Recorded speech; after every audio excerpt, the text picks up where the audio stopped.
Welcome to Eastman's Hunting Journals podcast. Today I have another unique guest. This is one you don't want to miss. Have you ever wondered, what do I do if I hit rock bottom? What do I do if I lose everything?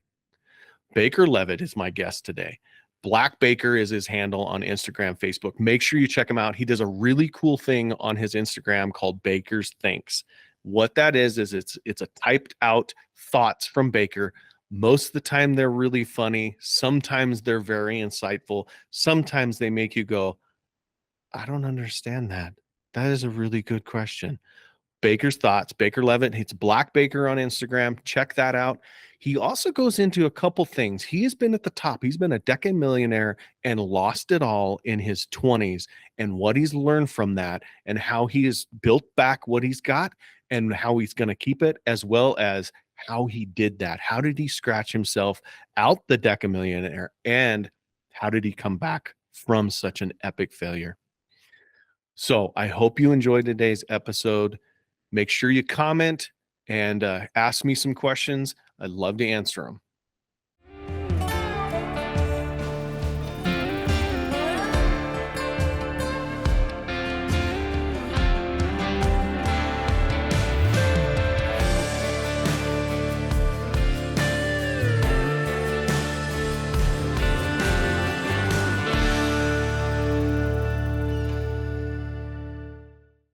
I wanted to share with you my recent experience with Sawyer products. They offer a great selection of products that are must-have if you're on an outdoor adventure. Their range includes water filtration systems, insect repellent, sunscreen, and even first aid kits, so you can be prepared for any situation in the backcountry. I highly recommend their dependable and top-notch lightweight products for your next outdoor adventure.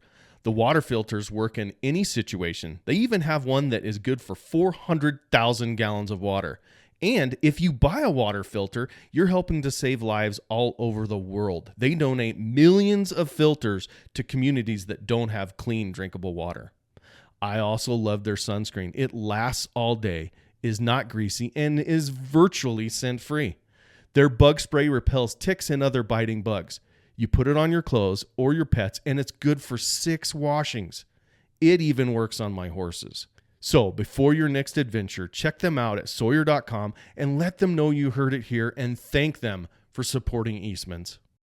Hey there, fellow hunters and shooting enthusiasts. Are you tired of ear-ringing shots and the fear of permanently damaging your hearing? Nobody wants to be that old guy. Look no further than Silencer Central. These top-of-the-line silencers not only protect your hearing, but also allow for that second shot if needed. The target's not even spooked by the crack of the rifle. They also provide a ship-in-barrel threading service, making the process easy and precise. Speaking of easy, don't let the paperwork process from the ATF deter you. Silencer Central makes it easy. They will walk you through the online forms over the phone. Upgrade your hunting game and protect your hearing with Silencer Central. I like it. You look like you look like a bit of a sod buster, but that's okay. What's the sod buster? Oh, that's what they call farmers. Oh yeah, I've got that. I mean, I've got the build. I'm built for poverty and manual labor. I mean, in the hat. Actually, if you wore a smaller hat, like when I think it was it Jamie's hat you had on? No, it was Mark Healy's. Okay, I was like, that hat does not fit you. No, Mark Healy. Literally, but figuratively as well. Yeah. So, are we recording? Yeah, I did. I hit record. Yeah, dude. So we're out there in Midland, Texas, and like last year at the Dove Ball, which is like James Grip and the Blancvis, they basically rerouted the white-winged dove migration after one of the big, massive storms. They've got like 6,000 acres that is literally a dove, white-winged dove paradise. And the Texas A&M Wildlife Department came out there and did this study. They're like, you guys have basically rerouted a white-winged dove migration. They're like, we've never seen anything like this. This is crazy. Because they hunted them so consistently? No, it's just how much property, how much food they have. It's a dove oasis. Oh, the other way. I see. Yeah, okay. It's a dove oasis. It's amazing. So, and like they're like super proud of it's Midland. Like it's the ground zero for the Permian Basin. Like it's oil and gas headquarters for the U.S. Yeah. unlimited resources, and they just do a great job with everything they do out there. And like James Grip, dude, like he was over the moon excited about like this hat guy, and the dude's name is Spradley. Okay. Spradley hats, custom made, and so he's like, "Yeah, you're all getting hats." And so this dude like sits us down, puts this wooden thing over our head, and like does all this weird stuff and talks trash to everybody as he's measuring their heads. Like for me, he goes, "You big headed son of a bitch, you." It's so funny, dude. Under his breath, but so I could hear him. And so it takes a year to get these hats made. And like we showed up this year, and like Grip was like so excited. And that's the happiest I've ever seen anybody, when like all these people that weren't from Texas were getting their custom cowboy hats. And like, dude, we were all running around going crazy, man. It was awesome. So did you get to choose the style, or did he do the style, help you choose the style? I did everything. I sent him. This is designed after a straw hat. Mm-hmm. Yep. And I just said I wanted, chocolate. It was beaver, and so I just sent him a picture of the straw hat, and then I sent him a picture of the color I wanted. And so, dude, I'm super pumped. So how did you, or what X of beaver is it? I don't know. That's, you got to know that because people are going to ask. It'll say 10X or 20X. Beaver. Well, so I know. So another thing you probably didn't know about me was that, so my family was in the rodeo bull business, and I didn't know that. Yeah, and we owned some Western apparel stores called Circle B Western Wear. And I know what a 10X beaver hat is. I've shaped many. I've ridden a few bulls. Really? Oh yeah, I won't get on a horse, but I'll get on a bull. Because I know that's your personality. The end destination, like the end goal of the bull, is to get off of it. The horse, that's not the end goal, end state, desired end state. However, at any time the horse wants you off its back, you're coming off. That's right. So yeah, and then that's the challenge. Yeah, man. So dude, like I got thrown. So I grew up in Georgia. My family's originally from a small town called Sylvania, Georgia. And we've always had horses and cows and all that stuff. And I had an Appaloosa named Apache Boy. And I used to run and ride Apache Boy all over the place, like wide open. I feel like you're making this up. That is a true story. And so my cousin Will, he had a white face named Rose, and like Apache, we would just, that's all we do all day at the farm on the weekends. And that's like some of the greatest memories of my childhood, is going up to our farm from Savannah City to the farm. Anyway, when I was 12, I got thrown. I say thrown. I wasn't thrown. A piece of barbed wire wrapped around the horse's leg, and the horse reared up, and I slid off his back. He had a little bit of a tender mouth, and I was a little bit heavy on the reins, and so I fell off the back, got back on the horse, rode it to the barn, and did not get on a horse for 31 years. Oh my gosh! Would not get on a horse. Would not do it. You were how old? I was 12. Okay. And so I did a horseback elk hunt in the Subway Bitterroot, 2016, I think, and I was like, all right, I got to have somebody come with me on this, because I'll just as soon walk away from, what I paid. So I had Jamie Shira come with me. Yeah. And so he recorded me walking up to that horse, getting on it. And I looked like I'd ridden a horse the day before. It was awesome. And so we're heading in, and he said, what do you think? And I was like, dude, like I regret not riding horses for 31 years. This is crazy. Like, I can't believe I haven't done this in so long. And that was the peak of my horse riding experience on that trip, day one. So in the backcountry, hornets, wasps, yellow jackets, their nests are underground. First horse alerts, second horse irritates, third horse gets lit up. I was always the third horse. I got thrown every single day for 9 days. Every day. Sometimes you didn't learn to just like, hey, maybe I should be fourth or fifth or there first or second. Fourth or fifth. No, that's not. I was third. And So so Jamie was second. yeah, he thought it was great. He'd point like, "Oh, there they are," and you could see the horse, and his ears would go back, and he'd just take off. And then he'd stop, and I'd fall off. Whatever. So but now here's the best part. I killed my elk first morning at 7:15 in the morning. All right. Jamie did not kill an elk on that trip. So I proceeded to hunt with Jamie for the next like 9 days. All right. No elk, no elk droppings, no bugles, no cow calls, nothing. But I got thrown. And then Every day you could look forward to that. dude, like it was agonizing. And so on the second to last day, my horse's name was Bruce. I said, guys, I'm not getting back on that horse. I've already killed my elk. Y'all have the rest of today and tomorrow. I'm walking out of here. Back to the truck or back to camp? Back to the trucks and the vehicles were at like these little cabins. And so I walked 12 miles out. Horse in tow, or did you leave the horse there? Well, I left the horse with them. I wasn't responsible for that beast, that wild beast. It was a fantastic horse, man. It was a great horse. But yeah, no, I'm not. I don't do the horses, man. I don't. Yeah.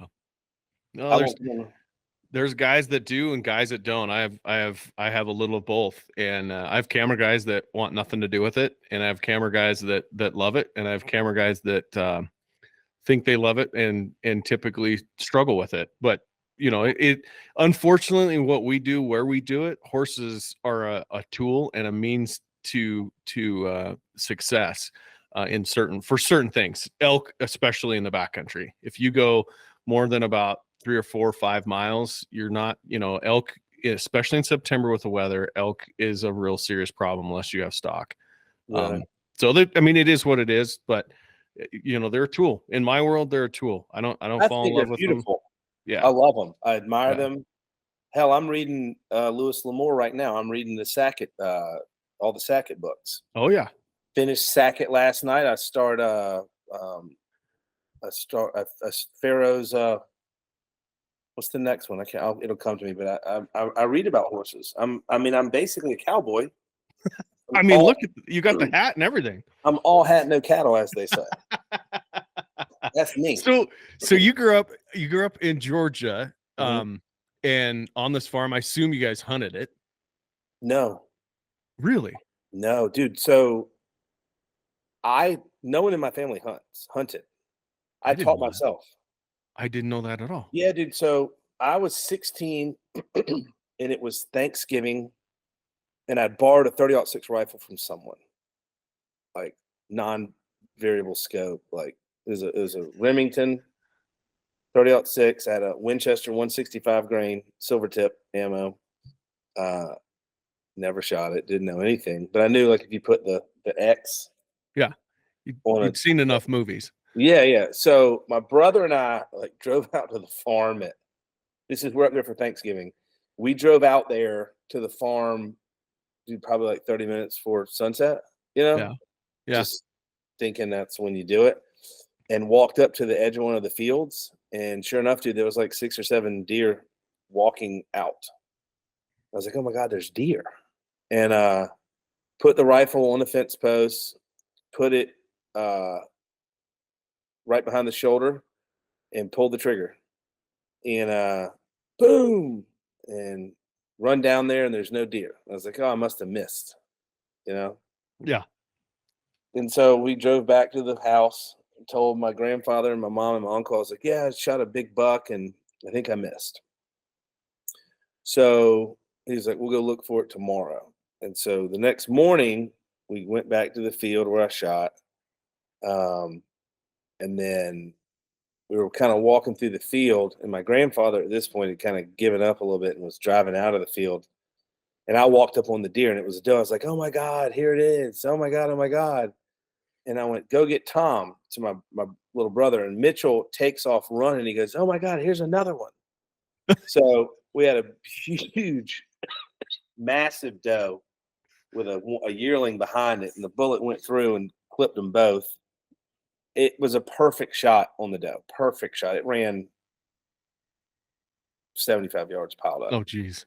Yeah. And then, so I got 2 deer with my first shot. So I taught myself to hunt. Like, there was no one in my family that was a hunter. I just taught myself. And dude, like, I did it because like I was a masculine Southern boy, and that's what we were supposed to do. Like, I liked everything about hunting except for the sitting still in the stand. I hated it worse than anything on this planet. That's why you love hunting out west so much, because there's no sitting. It's constant movement. No, I love sitting there. As you get older, man, like taste buds evolve every 7 years, and your attention span evolves and grows as an adult. And like, my life is so chaotic at times. I literally just like sitting in a stand, and I just like sitting there. And if I've got a cell phone with a cell signal, like, I get so much work done and just talk to friends and stuff. And I adore it. We would be going to the farm this week, and our season opens Saturday. Mm-hmm. But I was admiring your vest, your Cryptek vest, but it's too hot. Dude, like, I told Melissa, so today's Thursday. I told Melissa, like, on Monday, I was like, hey, listen, season opens Monday. I'm not saying I want to go, but I'm letting you know we might be going. She's like, sure, whatever you want to do. And yesterday, the bug had finally caught up to me. I was like, man, all right, yeah, we're going to go. And I got in the truck to go to the gym, and I was like, my God, it's too hot. We can't go. This is brutal, dude. Like, how hot is it down there? Dude, we're pushing. It's nasty. Like, it's nasty. Not fun. Not fun. I was telling Jamie, I was like, man, you'd have to get in the deer stand at 8 p.m. just to make it bearable. Right now, it's 87 degrees, but it feels like 93 with 64% humidity. Ooh. And that's actually quite cool. Ooh. Dude, no, that's cool. Like, you don't understand. 87 degrees, it's like, oh, man, that's great. That's great. I was talking to Richard Ryan about an hour ago. They're at, like, they've had a 1/4 inch of rain in the past, like, 2 months. Oh, my gosh. And I think they keep setting records. They're like 60-something days over 100 degrees. Ugh. They shut down the last public boat ramp yesterday in Travis County in Austin. Oh my gosh. The levels are so low. It's just an El Nino summer. It's just hot. Yeah. And it's been exact opposite here. We've had probably only 3 weeks of and I wouldn't even say hot weather, but in the 90s, and of course our humidity's in the 20s and 30%. But now, yesterday or Monday, it didn't get above 61 and rained a little bit, and it's just fall is here. It has snow. I saw snow in the mountains here in Wyoming every single month, maybe multiple times.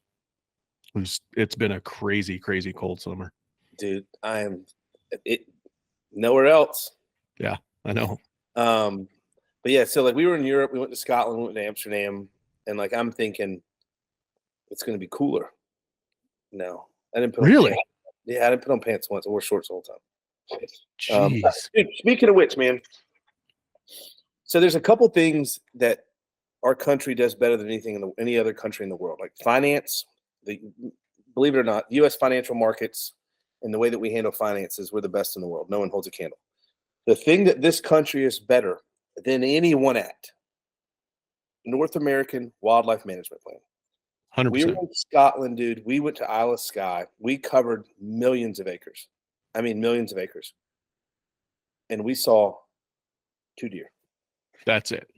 We Jeez. stayed in Torridon Castle a couple nights, which is out in the middle of nowhere. No deer. No nothing. Really? Next morning, we were leaving to go to Isle of Skye.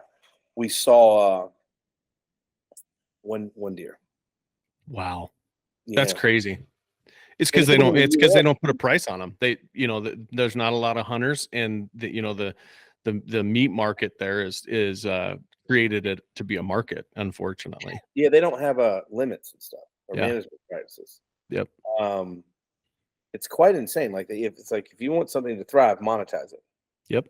Otherwise, no one's going to care about it. Yep, that's right. That's what Africa's facing right now. Is there's countries that you can't hunt certain things, like Kenya, And then the wildlife is only worth anything in the parks where there's tourism. Outside of that, it doesn't matter. They're all dead. They're all gone. People don't understand that.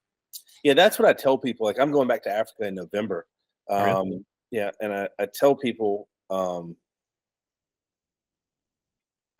we can land in Johannesburg, and I can drive you all the way to Botswana.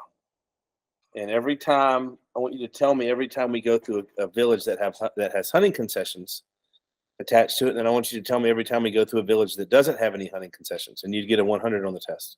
Yeah, it's brutally honest. Like, if there's hunting concessions attached, they're thriving, and if there's no hunting concessions, they're suffering. It's that simple. So and there's wildlife everywhere in the ones that are, and and it's sparse in the ones that don't. Oh, absolutely, man. It's amazing. Sure. So where are you going? Africa. Excuse me. We're going to the East Cape with Crusader Safaris. I hunted with them last summer with Melissa. Had a blast. Awesome. Cold as a well digger's behind, dude. Really? 15 degrees one morning. Woo. I've been to Africa a lot, and I have never scraped ice. Wow. And dude, at 11 a.m., second layer of Protect sunscreen was going on. Like, I'm talking white nosed. Dude, like a lifeguard. Like, it was bad. So you're from Florida. You may have heard of this. Have you heard of Sawyer sunscreen? No. Sawyer. They have a sunscreen that I used this summer, and my kids are towheads. Okay, very fair skinned, and it's one of those fair skins where 50 SPF as a kid, I have to put it on every 45 to 50 minutes, or they'll burn. Right. I put the Sawyer. I found the Sawyer at this company called Sawyer. They make pesticides, or they make like bug spray. Okay. Yeah, not pesticides. They make bug spray, sunscreen, and water filters. And it's cool because water filters, if you buy one water filter, they donate one to like Africa or some third world country that's true. Yeah. But the sunscreen, they said you only have to apply it once a day. I'm like, oh yeah, right. I'll find that out. We'll see how this gets. Yeah. It's no joke. This last weekend, Labor Day weekend, I put it on my oldest because she can handle it if she gets sunburned. I put it on my oldest at 9 o'clock in the morning, and we went paddleboarding down the river. I went fishing. They went paddleboarding down the river. I never applied it. They never got burnt. Really? Yeah. They talk about it. It goes 3 layers deep in your skin, and you won't have to apply it, sweat, water, no matter what. I'd like to test that out in Florida. Personally. Well, that's where they're from. They're from Tampa. Yeah. Try it. It's crazy. So I'm a ginger. Like, I have the complexion of a jellyfish. Like, I am a ginger to my soul. I don't ever wear above 30 SPF because I reapply so much. Right. Like when I'm done, you can't tell because like but I can walk on the surface of the sun. Like I'm a crazy person when it comes to sunscreen. Like, because I've been sunburned so bad in my life so many times, and like, just I don't like it, and I just apply it. It's not worth it. No. So I wear a lot of. The sunscreen that I wear the Protect stuff. So I put it on my nose, my ears, the back of my neck, and then I'll spray on the other stuff. And like, dude, I've started like they have these sticks, and I've started like when I'm driving up to the farm, which is 5.5 hours. Like I put it on the backs of my hands just because like I've noticed my hands were getting fried. So it's easy because it's a fat stick, and it just it's kind of like deodorant. It's like applying a deodorant. A smaller deodorant. Yeah, that's exactly what it is. So yeah, sunscreen is no joke. I go out of my way to do that. But in Africa, yeah, dude. So it would be 15 in the morning with like howling winds, cold as can be, and then like you're applying second layer of sunscreen by 11. Yeah, it's 70 degrees. Dude, it was such an epic trip. Melissa, like most guys, So Melissa had never been hunting until we, linked up 4 years ago, whatever it was.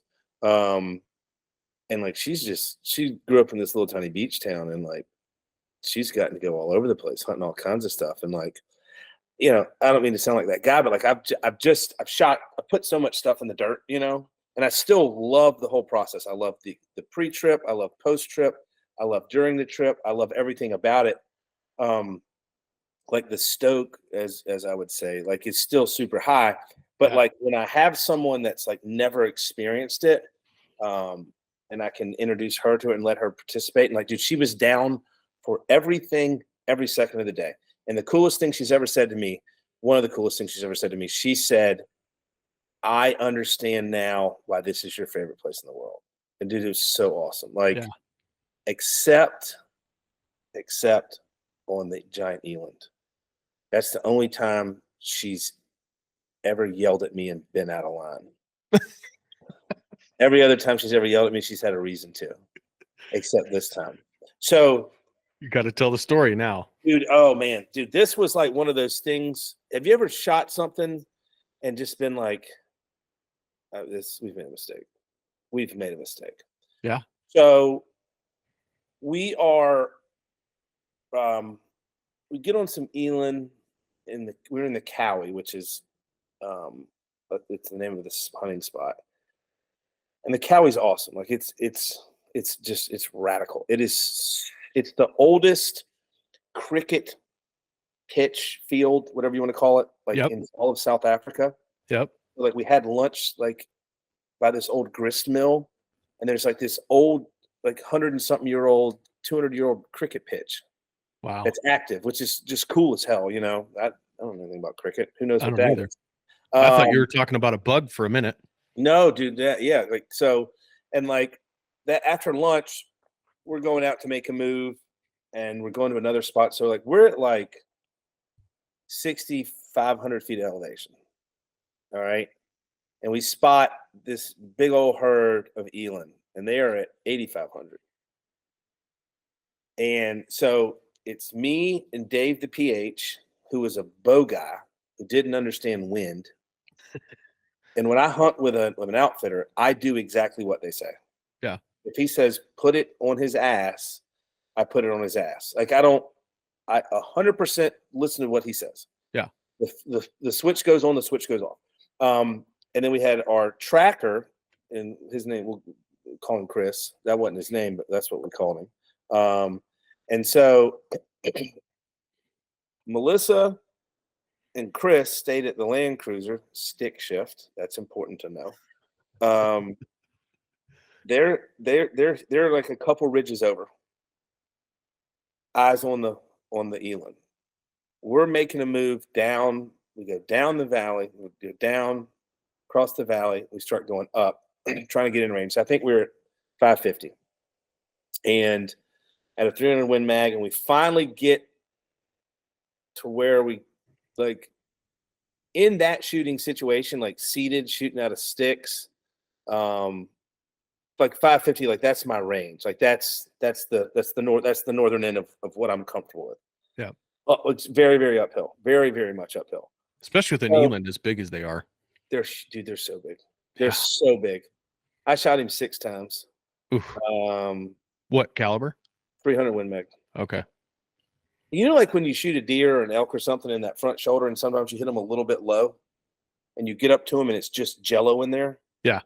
I put 2 low in that eland's shoulder, and I got up to him, and there was zero effect. Like just still this hearty mass of meat. So when I say we cut brush to get to this eland, and like Africa's different.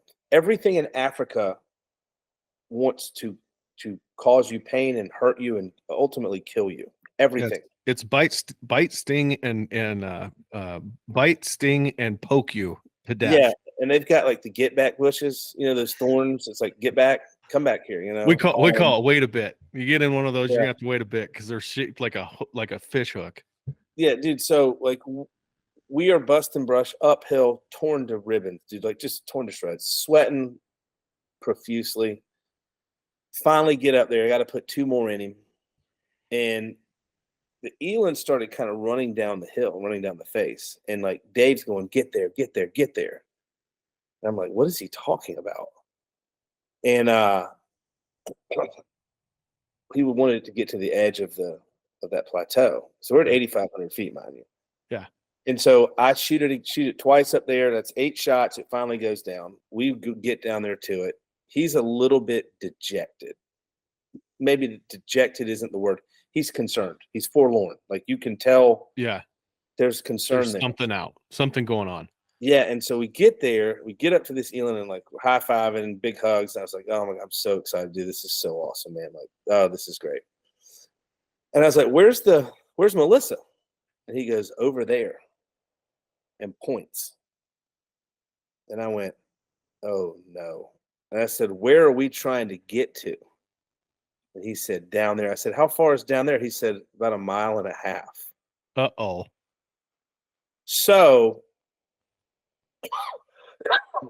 Melissa and Chris, they don't know where we are. And Chris doesn't speak any English. Like, dude, like none, like negative English. Right. Super nice guy. Awesome, amazing tracker. Awesome skinner too. So, and I looked at Dave and I was like, we've made a mistake, haven't we? He goes, we've made a massive mistake because the sun's setting. Yeah, we've got a lot of problems coming at us real fast. We have like, and I was just like, oh my God. Like, dude, this thing is so big and it was such a steep slope. Like we couldn't position it for photos or anything. Like, I mean, it wasn't happening. So we finally, we're kind of like yelling out to them and now it's dark and they're getting torn to shreds. So we've got Melissa and Chris coming up from the northeast, and we've got Hugh Boy, whose family owns the farm, and all his workers coming up from the northwest. And everyone's yelling to try and co-locate everybody else. No one knows what's going on. And like I thought he was calling him you boy, and I was like, well, that's kind of rude. Like, why are you calling this guy you boy? His name's Hugh Boy, like Hugh Boy, but it sounds like you boy. Yeah. And so I can hear him, and finally I hear Melissa's voice. And I was like, we're over here. I think she MF'd me. And all I know is that, dude, like I was, and me being self-centered in this moment as the great hero, you know, that provided for everybody. I'm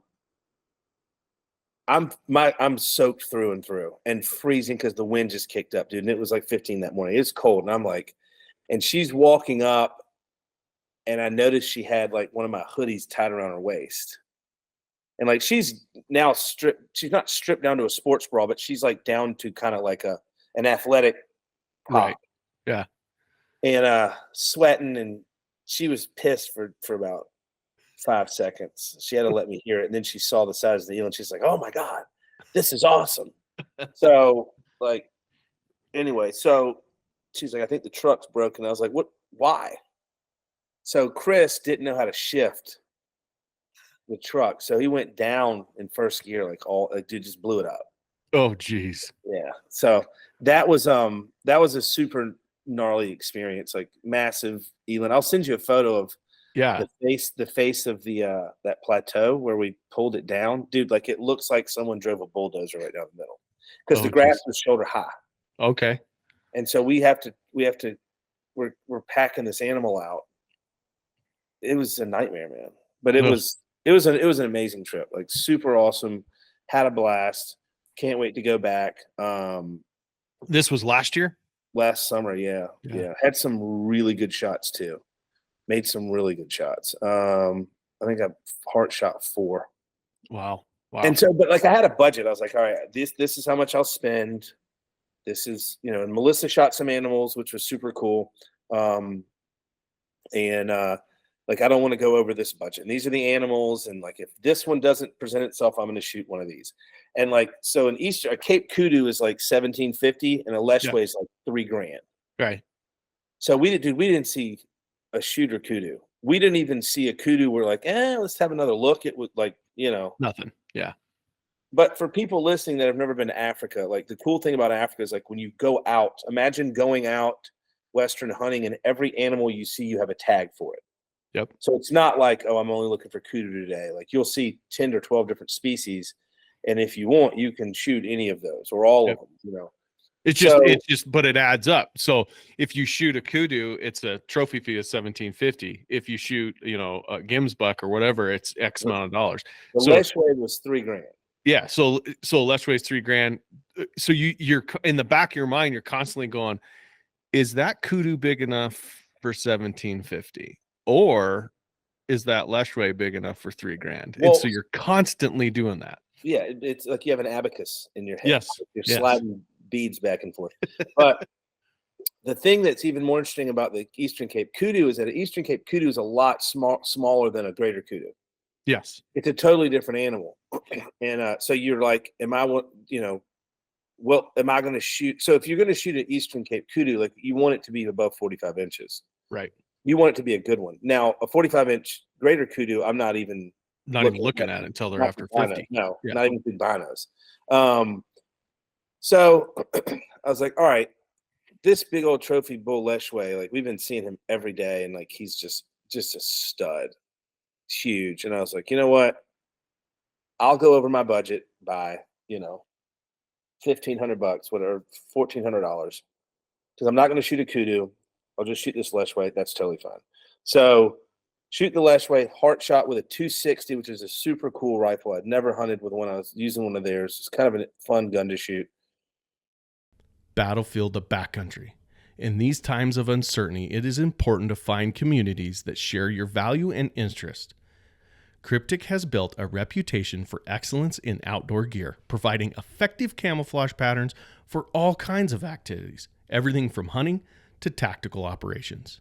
Their commitment to quality and epic design is evident in their range of apparel and gear, making Cryptic the perfect choice for any outdoor adventure. Don't miss out on gearing up for the upcoming hunting season with Cryptic today. And that's kind of what the 6.5 Creedmoor is built off of, if I remember. Yeah. And we're done. Like we're guns in the scabbard, bro. We're heading back to the house. Done hunting. Yeah, I've shot. I mean, everything. We're done. Like day 6. Budget spent. 1 bullet left. We come around a corner, and this bad boy right here is sitting there staring at me. And I went, "That's a shooter." And Dave goes, "Get your gun." He absolutely is a shooter. I said, "I got 1 bullet." He goes, just as dry as possible. He goes, "Don't miss." And heart shot him. He jumped, and he fell into this creek bed in the perfect photo position. All I had to do was just pick his horns up. Oh, wow. It was flawless. So I went over budget by, a few, close to $4,500. But it was worth it, man. We had such a blast. I don't know a single person that goes to Africa and doesn't go over their budget. I don't know anybody that does. Inevitably, that's what happens. You come around a corner and go, "Oh, that's a huge sable." I will, knock on wood, I will not go over budget this trip because I don't even have a budget. I don't have a list of.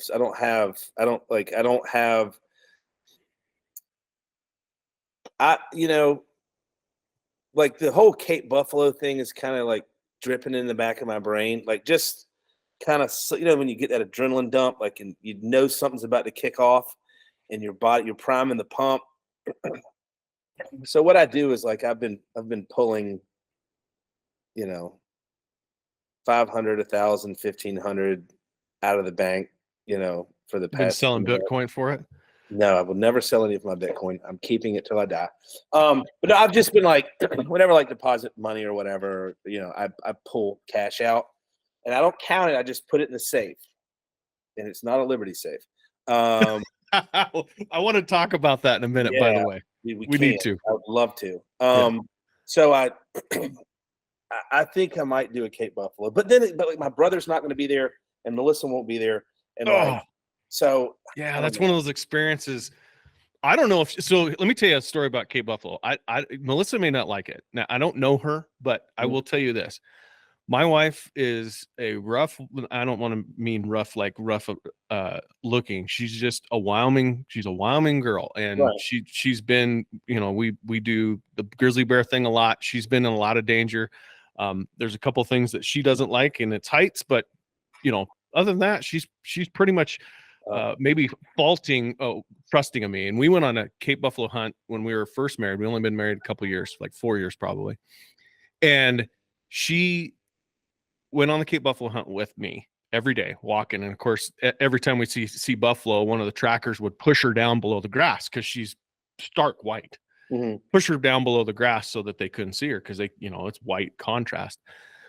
Well, we got into a situation where we walked into some buffalo that split us, walked all around us. And when I say walked around us, they're walking less than 100 yards around us. And so tracker pushes her down in the grass so she can't see them. And if you've been around Cape Buffalo at all, they are really noisy. Not only just walking, but they're constantly grunting and hooking each other. And, they're a big animal. And angry.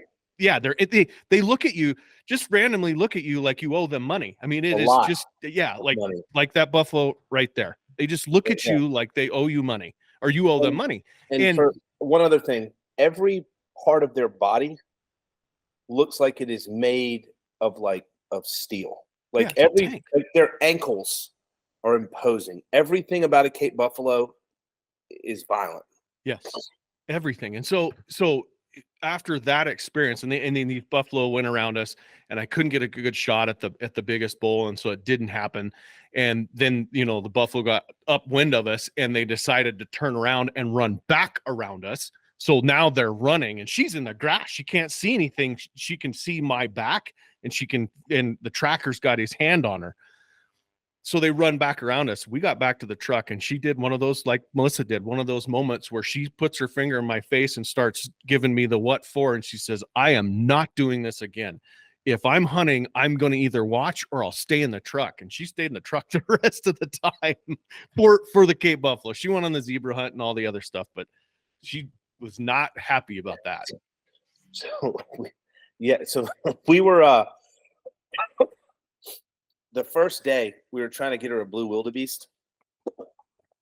And so we're trying to kind of not drive them to where she and I were, but kind of get them to kind of come in this direction. And so I have her sitting down in a field, we call it a pasture, whatever. And I'm right behind her and she's in the sticks. And I was like, listen, I'll tell you when to shoot, which one to shoot. And they started kind of running. These are blue wildebeest. Yeah. And they started running 100 yards away. Yeah. Ran by us. And she was kind of nervous. She's like, we were literally just in a stampede. And I was like, if I had stood up and yelled, go away, they would have turned around and run the other direction. These are blue wildebeest. You don't need to worry about these. But to this day, she's like, yeah, you almost had me stampeded. I was like, all right, fine. That's whatever. Everybody's seen Lion King and saw what happened to the dad, right? I know, dude. Yeah, but it was a great trip. We had a blast. She loved it. It's really, really fun. I love everything about that. I can't wait to go back. Yeah, I'm taking my girls 11 and 13. They'll be 12 and 14. I'm taking them to South Africa next summer and doing the whole. It's just a place that is so unique and so dear to my heart that it is. If you don't have a desire to go over there, it's because you have no sense of adventure. It is unbelievable. It's Western in the sense of it's just wild. And everything is wild. South Africa is a little bit kinder, I would say, and that's why I'm taking them there first. I will take them to some crazy place like, Botswana or Zambia or something, Zimbabwe, somewhere in their lifetime. But I want them to experience it a little bit softer, but still get the, bite, stings, and pokes you experience. So that's really cool. And I get to do what you did with Melissa. I get to do with my kids, which will be really fun to watch how they react to it. Yeah, no, it was awesome. She loved it. It was a lot of fun. And I took her, we went turkey hunting this spring in Texas. And dude, we sat and sat and sat and sat and they finally started coming. We were there, we literally sat for 3 hours. All of a sudden they start making their way down this road, and Melissa's a fantastic shot. And I was like, listen, shoot it in the head, aim just below his head, you know, and dude, she pulled that trigger and I heard every pellet bounce off that bird. Every single pellet. I was like, damn it. And then the next morning, like you could not have scripted a better. We got there 10 minutes. They're cracking off as we're sneaking in. We get down under Wow. this tree right by a pond to our left. I'm going to say 10 minutes, but it was more like 7. Longbeard coming in at 12 o'clock. Ooh. And I was like, when he gets to that decoy, I want you to shoot him in the head. This is 20 feet. All right. It's 15 yards. Miss right over his back. Bird takes off, catches flight, and I fold him. I dish rag him out of the sky. I just jumped up, douche, and sat back down. And she looked at me and she goes, "That's the sexiest thing I've ever seen in my entire life." Like I was like, yeah, like I was like, listen, next time, like, don't miss again. And 5 minutes later, man, we've got a bird gobbling behind us, and all of a sudden I see a hen coming in on our left, and we've got a strutter and we've got a hen decoy. And the hen stops, but all of a sudden, dude, this gobbler goes into full strut, and he puts on the show. Like it's the show. Comes in full strut, beats up the decoy. I was like, don't, just shoot him in the head. And sure enough, dude, just drills him in the head, and then he flops himself directly into that pond. So it was a wet bird. But dude, that was a super rad. That's awesome. Trip, yeah. And then like I shot a couple Osceolas this year. That was super cool. Rios, Merriam's. Went out to hunted with Fred Eichler, turkey hunted out there with him. Got a really nice one. I shot a couple birds without spurs. Really? In Colorado? The bird I shot in Colorado didn't have a beard. And one of the first Osceola I shot in Florida didn't have spurs. Really? But, yeah. Like didn't have them or broke them off? No, they weren't there. Wow. Not busted, just non-existent. So that's interesting. Yeah, no. So it was an interesting spring. It was fantastic. And then I got an elk hunt coming up here soon, which I'm getting ready. It hasn't fully hit me, but it's starting to hit me a little bit, Yeah. So I'm pretty excited. Is that Utah? About it. Yeah. So it's me, Evan, Matt Best, Brandon Herrera, who's running for the 23rd district in Texas. Yep. And then donut operator, and then we're taking Matt Frazier, who's like a big CrossFit guy, Yep. on his first elk hunt. So we're at Deseret, and he's like asking me like and he's won the CrossFit Games like 5 years. Yep. So as fit as it gets. I was like, listen, man, it's Deseret. Like you're gonna be fine. Like you don't need to train for this. Like you'll be fine. It's gonna be easy. And then I've got Kansas whitetail, which I've got Africa, and then I've got Kansas whitetail, which that's the thing I'm most excited about. Yeah, Kansas whitetail. Big whitetail. Yeah. Huge. That's huge awesome. Whitetail. I'm not leaving without a 175. So let's talk a little bit about Baker. Grew up in Georgia. Mm-hmm. Just a little bit more. You went to University of Georgia, right? I did. Yep. I remember you're a huge Bulldogs fan. Massive. Yeah. I don't think I've met very many football fans as dedicated as you. I spent a whole lot of time in the South. No, I'm just like everybody else. So when it's like when you're I was a Braves fan in the 80s when they were terrible. Yeah. And then they won 17 pennants in a row, and everyone's like on the train. I was like, man, I was riding when they were terrible. And the same with Georgia. Like, we were loaded with talent, but just mediocre records. And like every couple of years, we'd have a really, win 10 or 11 or 12 games. And, everyone's like, I was like, I'm just happy that we're winning. I'm just happy that we're not losing games we're not supposed to lose. So yeah, I'm content. So yeah, grew up in the South. Father died of a heart attack when I was 5. My brother was 8 weeks old. My mom was in grad school. Very independent young man. My mother said, always wanted to raise myself, and she didn't have the strength to fight me, so she let me. You're And the middle boy? I'm the oldest. There's two Oh, of us. okay. Yeah. Okay. So, and then like grew up playing sports. I would say, as a middle school and high school kid, like very athletic. Played football in college for 2 years. Was not a good college football player. Like, not at all. I was good enough to get there because I was very, very fast, like the fastest guy on the field. But I'm. It's probably one of the best things that ever happened to me was going and realizing just I wasn't good enough. But I tried, and that was cool. I saw what good was on day 3. I was like, oh, this is what a good. Oh, okay, I got it. Okay. But and then graduated from Georgia, and first job was at a dive shop in the Keys. Came back, got in real estate, did really, really well. Like absolutely killed it. I mean, from 2002 to 2010, like top of the world. Wow. And then everything fell apart with the 2008 collapse. Lost everything I had. Lost like 15 million bucks. Wow. Everything. And best thing ever happened to me.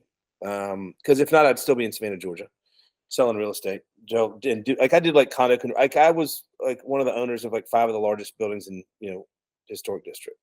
Really? Yeah. So on Broughton Street. And then felt sorry for myself for about 48 hours, and then decided I was gonna do this thing called Rep 63, which is straight into special forces. And then that was about the time my brother had just gotten out of the military. He was starting medical school, and it was his idea. And I was like, all right. And I was like 50 miles away from Camp Blanding. And the guy was like, you have an inguinal hernia and a bum shoulder, and you won't pass MEPS medical. And so I was like, all right, well, so I started going through the Defense Foreign Service Agent program of the Department of State. And I got about 2 stages into that process. And I was like, if I have language and medical, I'll be more valuable. So I went to New York and started graduate school at NYU for Arabic, and I was taking emergency medicine at Columbia. And 5 months after that, I started a CrossFit apparel company called Tupood. And I ended up selling that with my partner, Tony Zana, like 4 or 5 years ago, I think, made money selling it. It's cool. Started it with nothing. But once like I was in New York, like my second night there, I was like, I'm going to be okay. I mean, going from like the top and having nothing, losing everything is kind of it'll shake you, and then like literally on the second day, and that's why I have that tattoo. Because I was like, all right, I'm going to be fine. I've always wondered why you have a I love New York tattoo on your arm. Because I found myself. I had a reaffirmation of like who I was and what I was capable of when I moved there. Because like everyone in New York has their own problems, and like living in New York is a struggle in itself. And I just remember like walking down the street, and I was like, if I announced to every person here what happened to me, like losing everything in real estate, no one would care because they all have their own problems. So yeah. I'm not going to focus on that. And then, so Tupood, we started that in December of 2010. And then Kill Kliff, we launched in late January 2011. And that's when I realized everything was going to be good. And then all my energy went into those 2 companies. We ended up selling Kill Kliff to 2 different VC firms. And we just bought it back from the second VC firm in February. So you never get a chance to screw something up. Like, man, God, I wish I had not taken that shot, or I wish I'd have done this, or just I knew I should have waited, or I knew I should have. You know what I mean? You never get a chance to put the bullet back in the barrel. Right. And we actually got a chance to do that. So, but anyway, so we sold Kill Kliff to a VC firm out of Boston called Sherbrooke. Ultimately, their goal was to take control of the company because they're much smarter than the guys that started the company, because the guys that started the company are just a bunch of idiots. What do we know? And they destroyed the culture, and I was the last guy to leave, and like I went to work for Evan. I started a consulting company called Digital Mongoose, and I went and started working for Evan at Black Rifle. And that's the long and the short of it, you know. And then So- here I am today. So let me ask you why was it the best thing ever that happened to you by losing everything? Let's expand. I want to expand on that a little bit. Okay, so like it says in the Bible, no trial lasts forever. So when you go through, so if you look at like a middle school boy and a girl and they break up, heartbroken, it's the most emotionally damaging thing that has ever happened to them. Yep.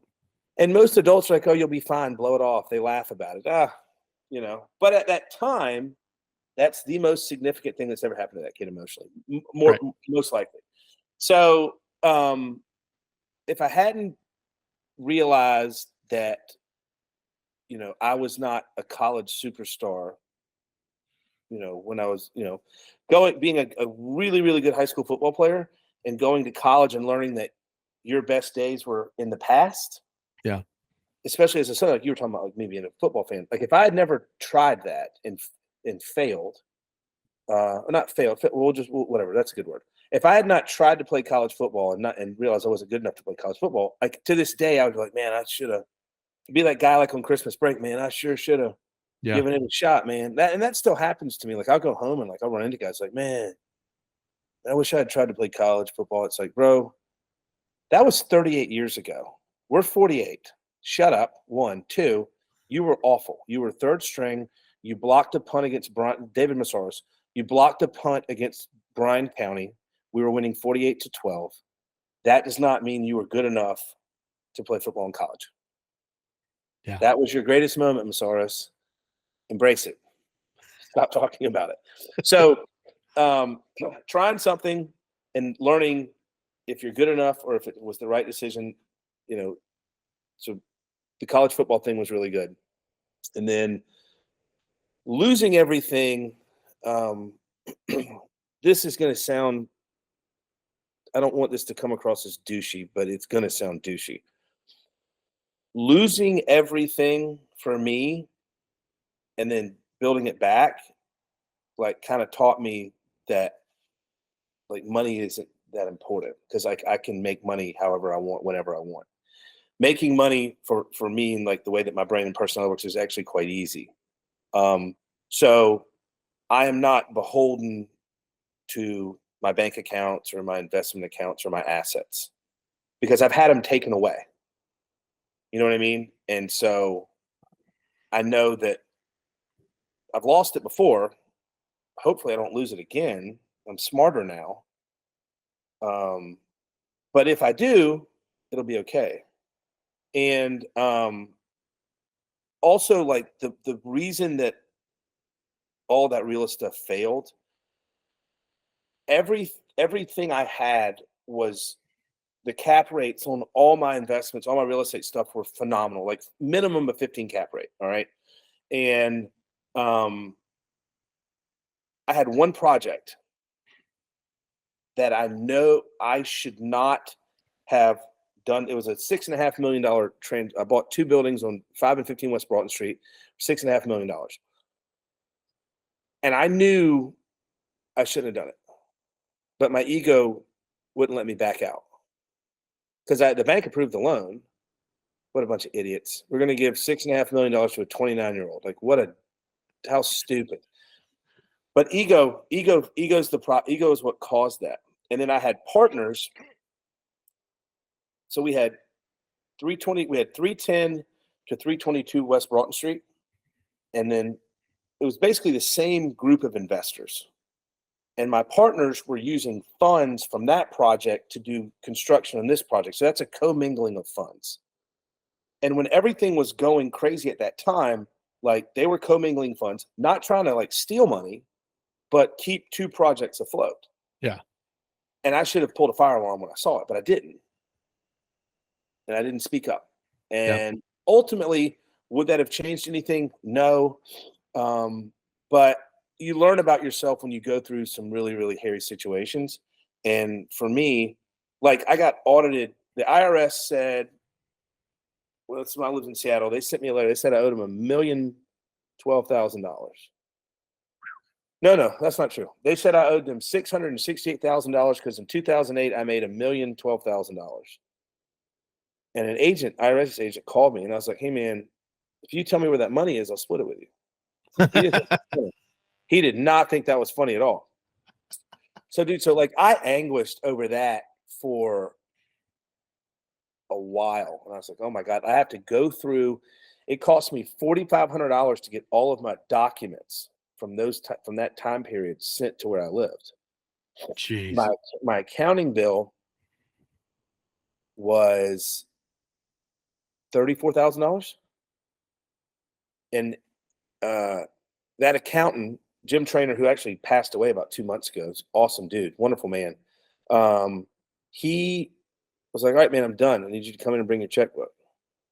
I said, "Oh my god!" And I get there, and I had to write a check for $572. To the government? Yeah. Oh my god. Not 668,000, 572. Dollars. Yeah.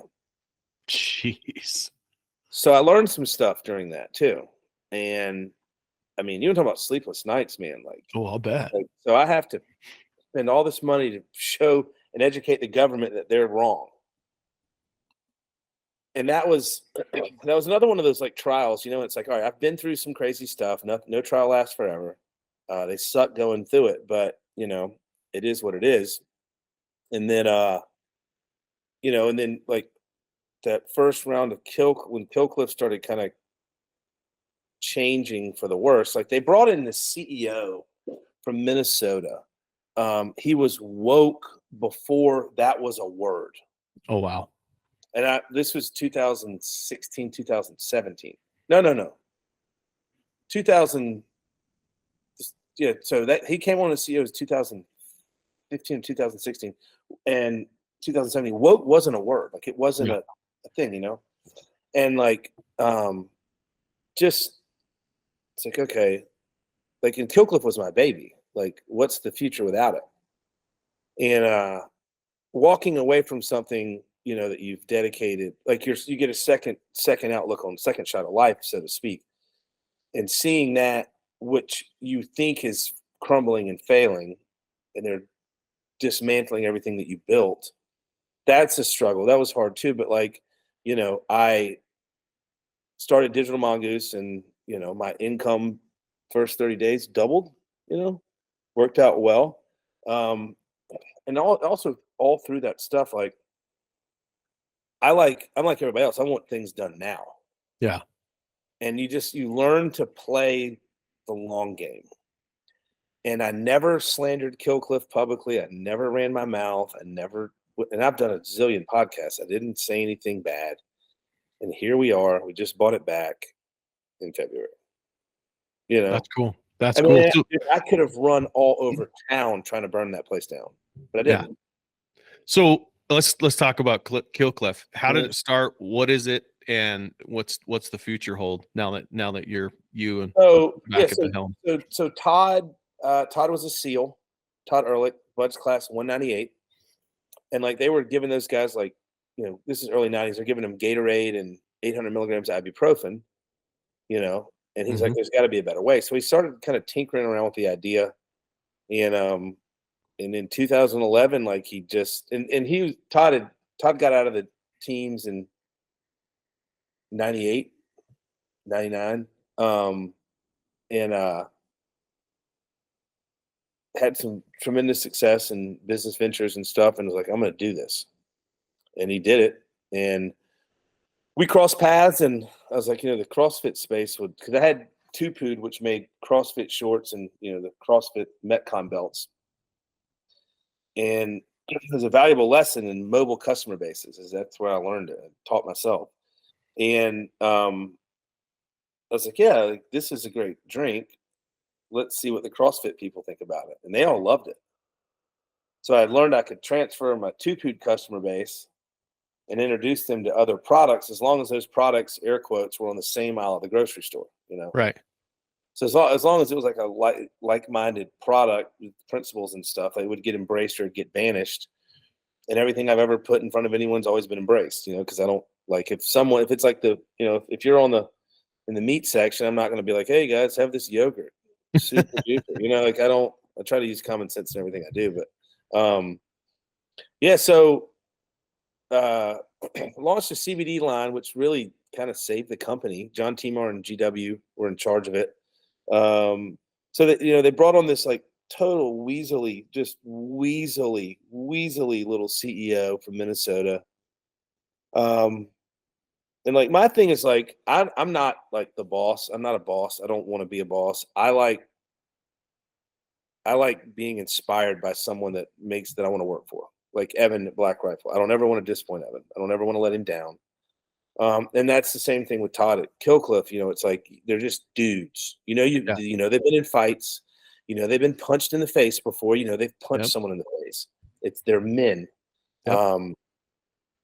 And like Goggins says, I want to surround myself with hard men. I'm just Yep. kidding. I'm joking. I don't mean that at all. That was a good joke though. But you know what I mean? Like, and here's this like little beta dude, and it's just like, man, like if you tell me that it's raining, like I need to go check for myself just because I don't trust people like you, Yeah. And also it's an interesting thing. Like as a Southerner, we are distrustful of Northerners.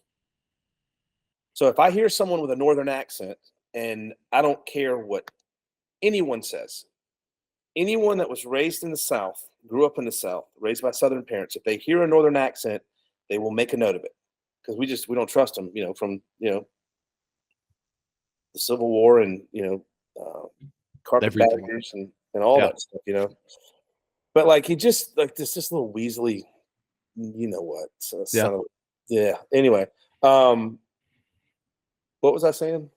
Oh, you were talking about how it grew, what it is, and then how that loser hired one of Todd's former SEAL teammates, guy by the name of John Timar. Timar was a SEAL, black belt in BJJ, a dude, and they eventually made him the CEO, and he did great stuff there. Launched a CBD product, the whole Joe Rogan is a huge fan of Kill Kliff, drinks the heck out of it.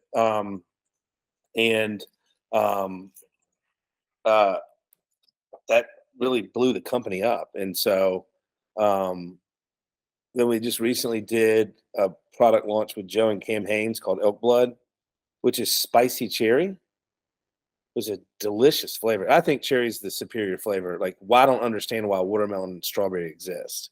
Everything should be purple and cherry. You and I disagree on that. Sour apple, it's another great flavor.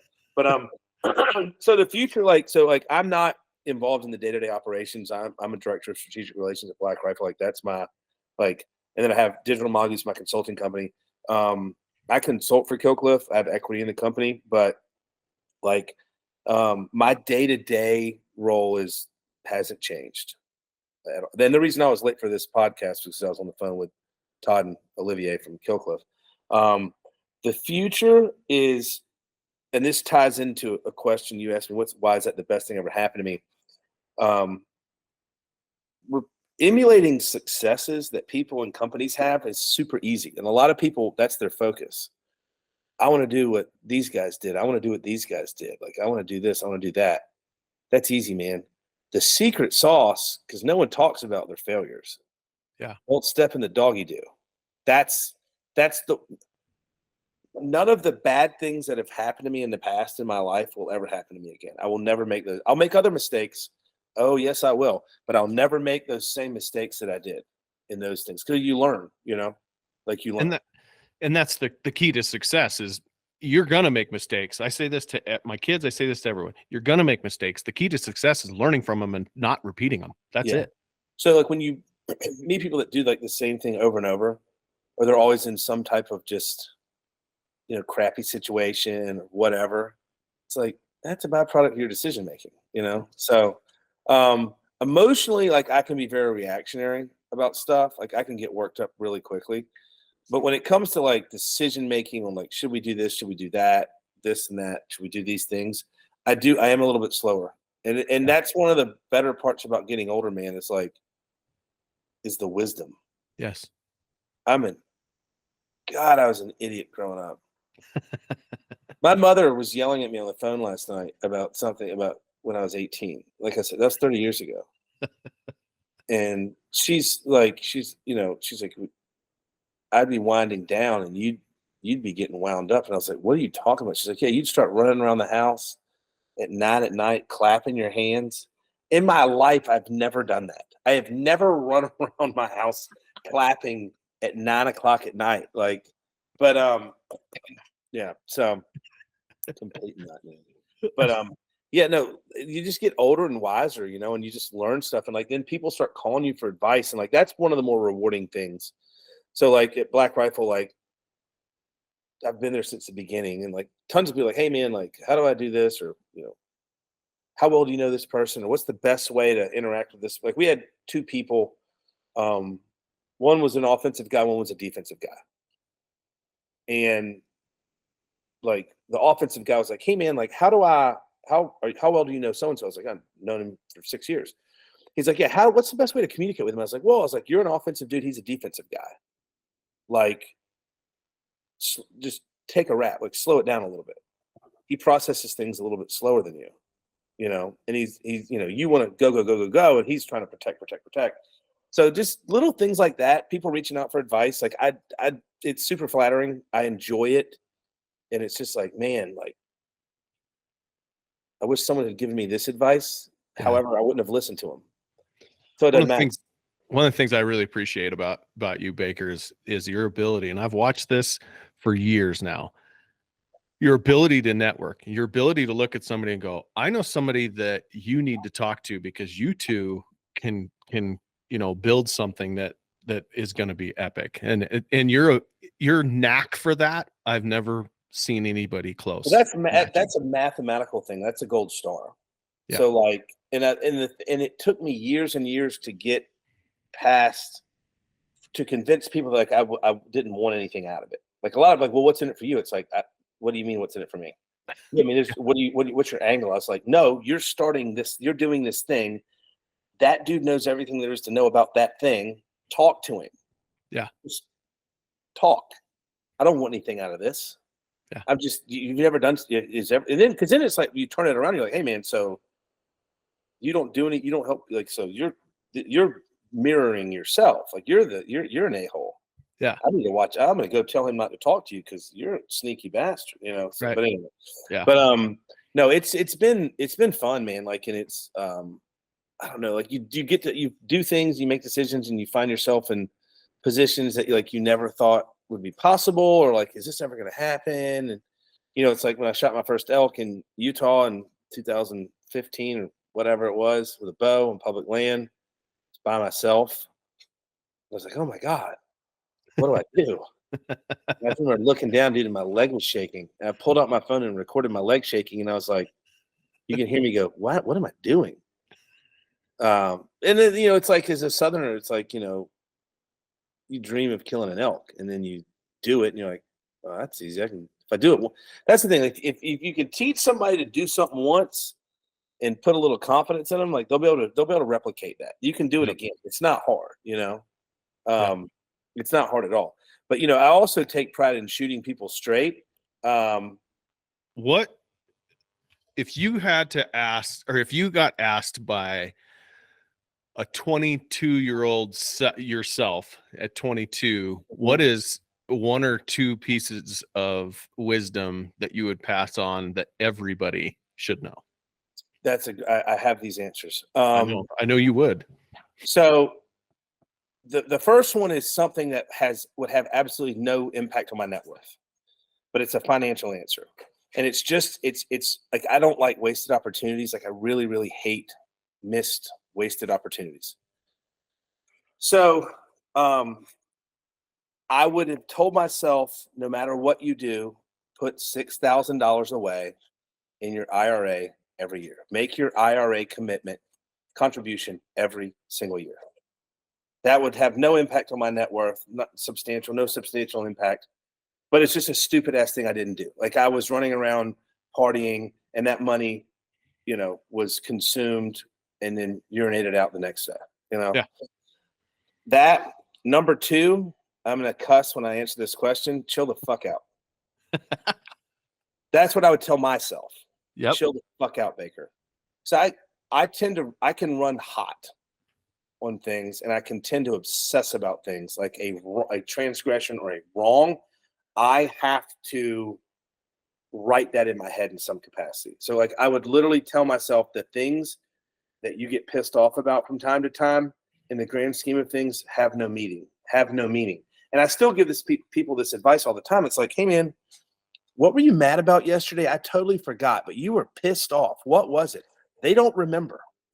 And they were cussing and screaming and wanting to kill somebody.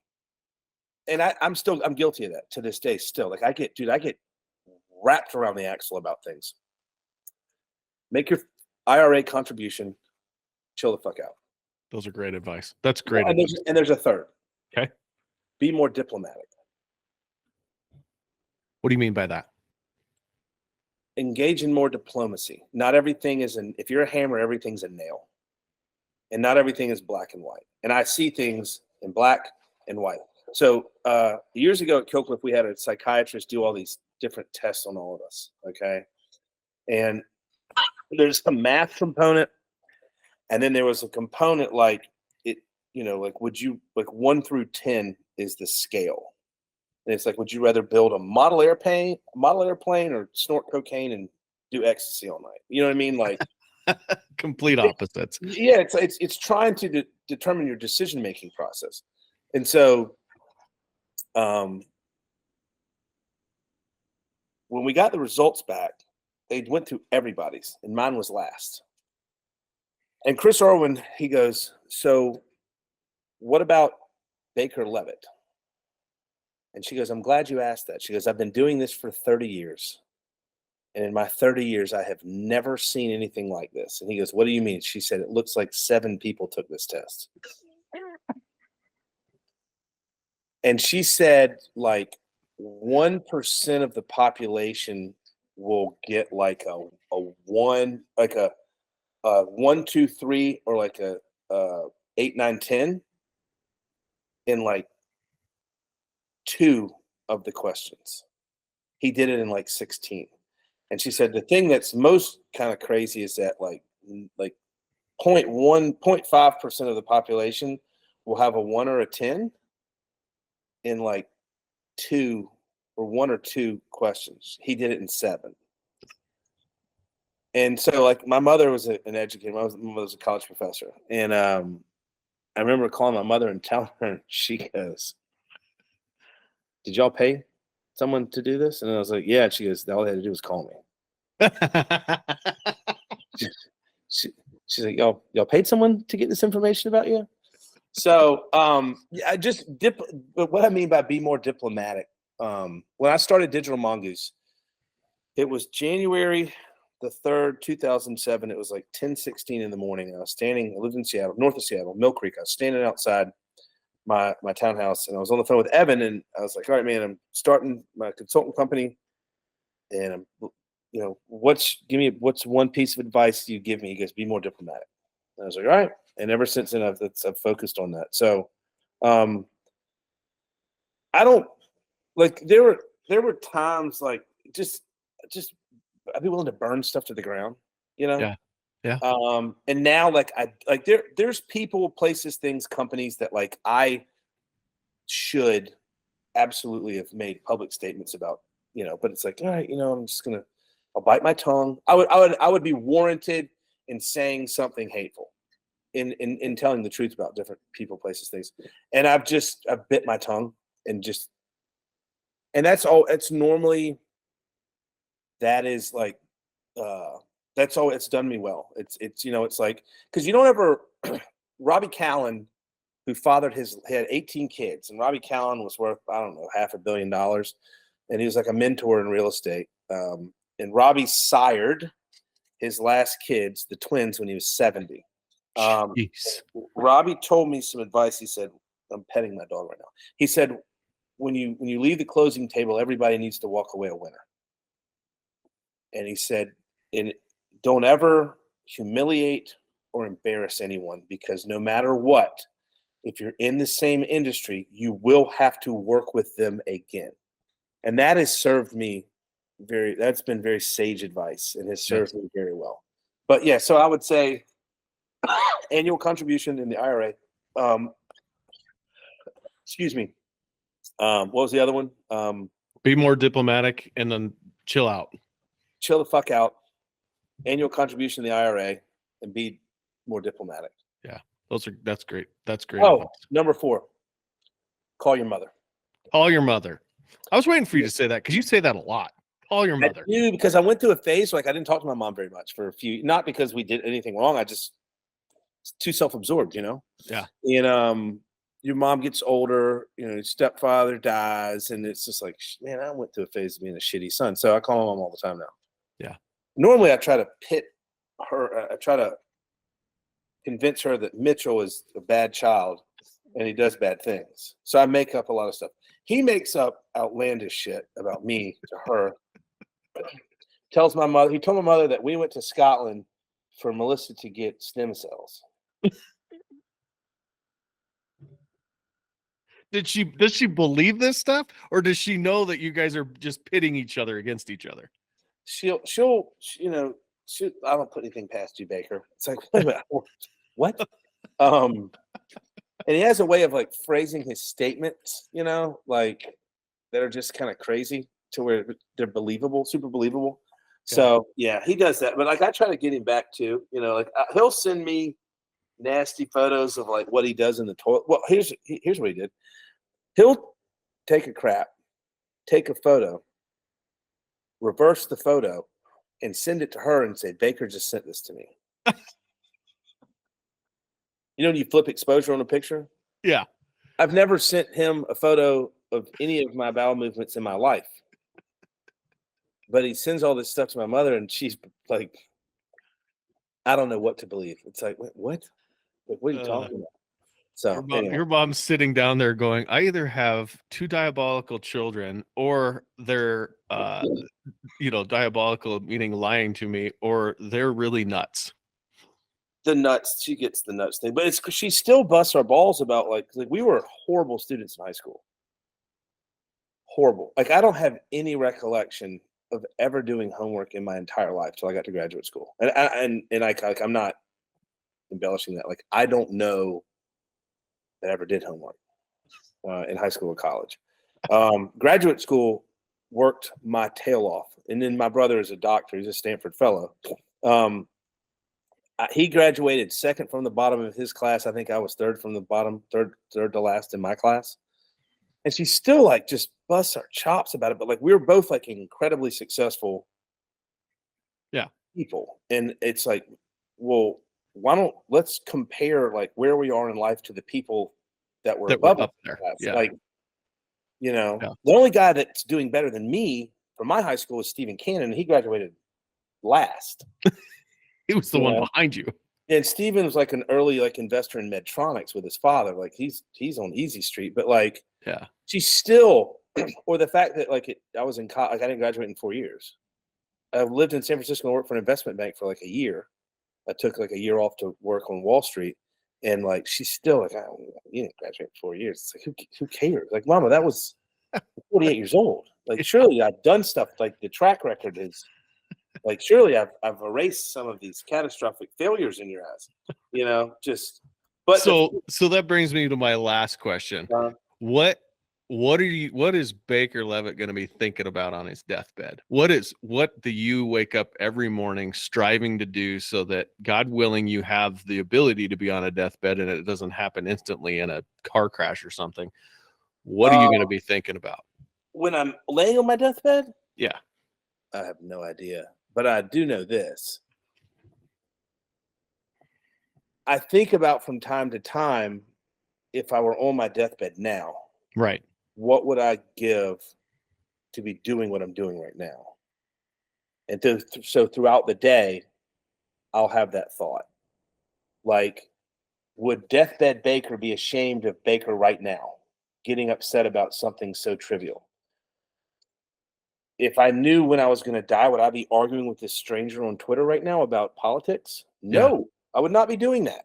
You know, So I do from time to time. So kind of a reverse answer your question is like, like when if I were on my deathbed, looking back at myself and I had a picture of this moment, would I be happy with what I was doing? Probably not. So stop arguing with strangers on Twitter about, their political beliefs, because you're not going to change anybody's opinion, and this is stupid and a waste of your time. Yes. You're arguing with an anonymous person. Yes. An anonymous person that may or may not be doing this just for giggles. I know. I try to do better. I'm going to do better. I'm going to stop arguing. I don't argue. I will say this. I have pretty much cut all of that out. I quit doing it. I quit reading them just because it's toxic, in my opinion. Oh God, man. It starts to work. Well, so people that are upset are easy to control. Yeah, that's true. Go show me like a super happy person that's like just on cloud nine that's being told what to do. You can't do it.